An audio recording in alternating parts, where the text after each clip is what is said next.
রক্ত এরশাদের হাতে, ছাত্র হত্যা রক্ত এরশাদের হাতে। এখন আওয়ামী লীগের মতো একটা 75 বছরের একটা গণদল, তার হাতে কিন্তু ছাত্রদের রক্ত এবং শিক্ষার্থীদের রক্ত। পৃথিবীর ইতিহাস বলে শিক্ষার্থীদের কোন আন্দোলন কোনদিন ব্যর্থ হতে পারে না। আমি মনে করি এই আন্দোলন আসলে ব্যর্থ হবে না। মাত্র 61 জন মানুষ মারা গেছে 69-এর গণ অভ্যুত্থানে। শামসুজ্জোহা থেকে শুরু করে, রিকশাওয়ালা থেকে শুরু করে সমস্ত সংখ্যা হিসাব করেছি। আর 2024-এর গণ অভ্যুত্থানে 69-এর গণ অভ্যুত্থানের চাইতে 4 গুণ মানুষ মারা গেছে। গণ অভ্যুত্থানের ক্যারেক্টার কাকে বলে? যেখানে সমস্ত শ্রেণী পেশার মানুষ যেখানে আসে। এখানে আমি দেখেছি এখানে শিশু এসছে, এখানে নারী এসছে, সাংবাদিক, প্রকৌশলী, ডাক্তার, শিক্ষক, হেন পেশার মানুষটা এখানে কিন্তু আন্দোলনে শরীক হয়নি। সবাই কিন্তু এখানে জড়ো হয়েছে। এই আন্দোলনের মধ্য দিয়ে সরকারের নৈতিক এবং রাজনৈতিক পরাজয় নিশ্চিত হয়ে গেছে। এবং 2024 সালে যেটা হয়েছে সেটি একটি গণ অভ্যুত্থান। আপনারা জানেন আমাদের যে 69-এর গণ অভ্যুত্থানে, কালকে আমি সব খোঁজ খবর নিয়েছি যোগ বিয়োগ করে, মাত্র 61 জন মানুষ মারা গেছে 69-এর গণ অভ্যুত্থানে। শামসুজ্জোহা থেকে শুরু করে, রিকশাওয়ালা থেকে শুরু করে সমস্ত সংখ্যা হিসাব করেছি। আর 2024-এর গণ অভ্যুত্থানে 69-এর গণ অভ্যুত্থানের চাইতে 4 গুণ মানুষ মারা গেছে। গণ অভ্যুত্থানের ক্যারেক্টার কাকে বলে? যেখানে সমস্ত শ্রেণী পেশার মানুষ যেখানে আসে। এখানে আমি দেখেছি এখানে শিশু এসছে, এখানে নারী এসছে, সাংবাদিক, প্রকৌশলী, ডাক্তার, শিক্ষক, হেন পেশার মানুষটা এখানে কিন্তু আন্দোলনে শরীক হয়নি। সবাই কিন্তু এখানে জড়ো হয়েছে। ইভেন আর সার্বজনীন ক্যারেক্টার বোঝার জন্য বলি যে ঢাকা বিশ্ববিদ্যালয়ে আমার একজন সহকর্মী এসেছেন, তার শ্বশুর হচ্ছেন আওয়ামী লীগের নেতা ছিলেন, শুধু নেতা না, সংস্কৃতি মন্ত্রী ছিলেন, ফুল মিনিস্টার ছিলেন।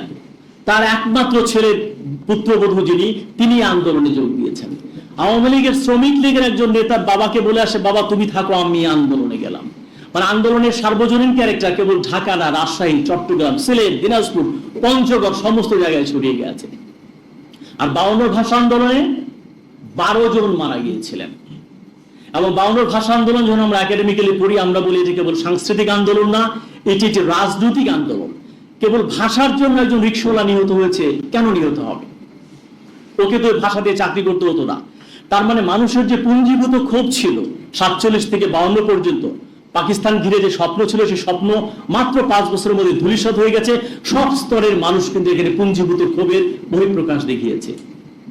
কাজে 2024 সালের আমি বলছি এটি গণ অভ্যুত্থান হয়ে গেছে এবং সেই গণ অভ্যুত্থানের রেশ এখনো কিন্তু চলছে এবং এর মধ্য দিয়ে সরকারের নৈতিক এবং রাজনৈতিক পরাজয় নিশ্চিত হয়ে গেছে।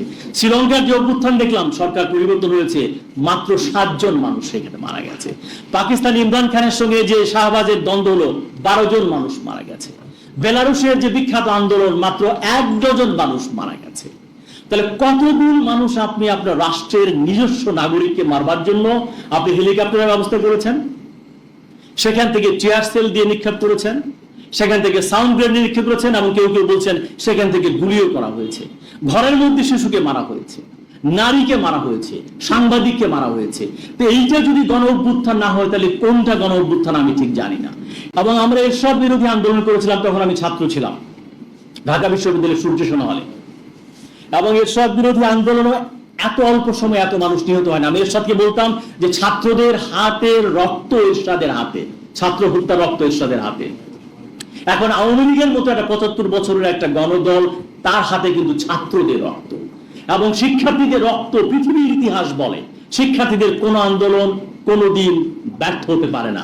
আমি মনে করি এই আন্দোলন আসলে ব্যর্থ হবে না এবং এটা থাকবে এবং এটা জলজল করবে এবং তারা সেটা করেছে। এবং এই যে যারা মারা গেছে তার পরিসংখ্যান থেকে 30-এর নিচে 140 জন, এরা কিন্তু তরুণ, টকবগে তরুণ। এই জেনারেশন কিন্তু জেড জেনারেশন বলা হয়, জুমার জেনারেশন। এরা হচ্ছে স্ট্রেট ফরওয়ার্ড। এদেরকে সহজ করে বলতে হবে, সহজ কথা। এদেরকে আদালত দেখে লাভ নাই, এদেরকে কোর্ট দেখে আসলে লাভ নাই। এদেরকে ছাত্রলীগ রিকশাওয়ালা আমি আসলাম, সে বলে তো লাঠি লীগ। আর ধানমন্ডি আওয়ামী লীগে সে বলেছে বিরানি লীগ। রিকশাওয়ালার কথা বলছে, কেন বিরানি লীগ? সারাক্ষণ শুধু বিরানি খায়। কালকে আপনি দেখেছেন ওবায়দুল কাদেরকে তার দলে ছাত্রলীগের নেতারা বলেছে ভুয়া ভুয়া ভুয়া দিয়ে তাকে বের করে দিয়েছে। এবং ওবায়দুল কাদের যেটা করেন সেটা হচ্ছে লোকদেরকে ডাকেন, তার দলের লোকদেরকে, সম্পাদক মন্ডলীকে ডাকেন, সাবেক নেতাদের ডাকেন, মত বিনিময়ের নামে মত বিনিময় করেন না, না করে সাংবাদিক সম্মেলন করে। সেই জন্য কালকে কিন্তু নেতারা বলেছে এটি ভুয়া। তার মানে কি আপনি আপনার নিজ দলের নেতাদের সঙ্গে সংলাপের ক্ষেত্রে আপনি ডিসঅনেস্ট, আপনি অসৎ। আপনি কিভাবে বিরোধী পক্ষের সঙ্গে সংলাপ করবেন? আপনি কিভাবে ছাত্র যারা দাবি তুলছে, বিক্ষোভ করছে, তাদের সঙ্গে সংলাপে তো আপনি সৎ হবেন না।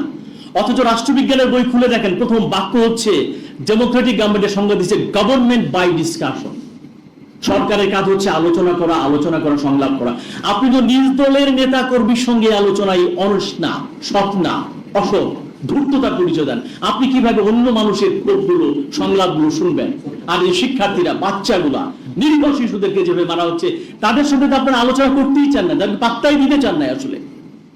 আর এটা পুরো পৃথিবী জুড়ে আছে, খুলে দেখেন। জুডিশিয়ারি কাজে একরকম, আর যারা নির্বাহী কাজে একরকম। এই কোটা আন্দোলনের কাজ আদালতের কাজ ছিল না। আইনমন্ত্রী এটা ভুলভাবে ব্যাখ্যা করে আদালতের দিকে দিয়ে, নো, এটা আদালতের কাজ না, এটা এক্সিকিউটিভ যারা থাকবেন, নির্বাহী বিভাগ, তারাই তাদের পলিসি ঠিক করবেন। একদম মার্কিন যুক্তরাষ্ট্রে ঠিক করা আছে, নো, আদালত সবকিছুর মধ্যে ঢুকবে না। তাদেরকে ঢোকানো হয়েছে, কালক্ষেপণ করা হয়েছে, এবং আজকে এই পর্যায়ে তাদেরকে নিয়ে যাওয়া হয়েছে।